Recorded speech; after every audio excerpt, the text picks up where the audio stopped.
In today's video, I'm going to show you exactly how to rename a video in Clipchamp quickly and easily.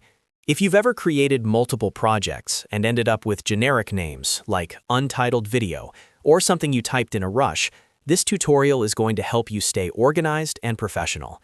Renaming your video project in Clipchamp only takes a few seconds, but it makes a huge difference when managing your content. So let's walk through it step by step.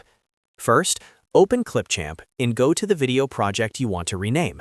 This can be any project inside your Clipchamp dashboard. Once you're inside the editor, look toward the top area of the screen where your current video name is displayed. This is usually shown prominently at the top of the project window. Next, locate the small drop-down button beside the video name. It's right next to the project title. Go ahead and click on that drop-down button. When you click it, a small menu will appear with a few options related to your project settings. From that menu, click on the option labeled Rename. As soon as you click Rename, the current project name will become editable. This means you can now type in a new name for your video.